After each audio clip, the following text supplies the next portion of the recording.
The Black Sea grain deal hasn't had much impact on Russia or its farmers, meaning that this latest news is largely being met with a shrug. One of Moscow's key complaints is that the grain deal had been implemented so unfairly it made no difference to Russian exporters. The Kremlin claims the part of the deal relating to Ukrainian agricultural exports serves only commercial interests, and the part relating to facilitating Russian agricultural exports has seen zero progress. For Russia, the extension of the deal plays a very small role, especially for the farmers who have not received anything. In my opinion, it will be even better for Russia's image if the deal is not extended.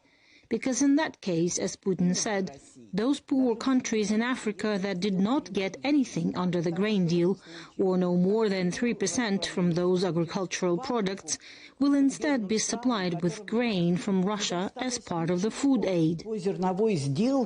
Russian officials have said that contrary to the noble goals of the deal to supply the poorest countries in need, the main beneficiary of the deal was the European Union, while Brussels claims 57% of the grain went to developing countries. The volume of grain that the poorest countries received, and I repeat this, is a little over 3%. We will be ready to deliver to the poorest countries free of charge.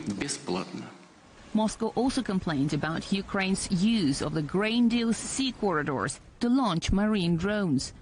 The destruction of the Telyati-Odessa ammonia pipeline was seen as yet more proof that the West was not interested in the deal's extension. For Russian producers, this deal does not play any role at all. It only harms them in terms of sales markets. It doesn't help Russian producers in any way. It was promised there would be relief for Russian grain exports, but there's no relief. We didn't expect it, but it was clear from the very beginning that none of this would work. Russian agricultural producers are now expected to continue exporting as they have been exporting after February 24 last year. Those involve problems with insurance and freight that have become unprecedentedly expensive, as well as the lack of access to SWIFT payment system, making transactions far more complicated.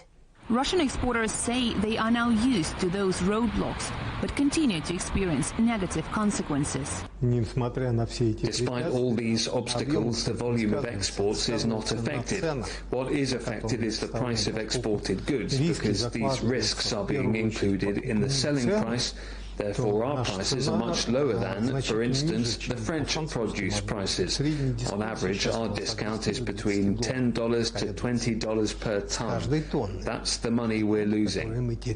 Russian experts also suggest that the talk of a global food crisis is more of a PR campaign. They insist there is no deficit, that the question is more about what the clients can afford to buy. And so they predict this latest decision means the impact to global prices will be limited. Dasha Chernyshova, CGTN.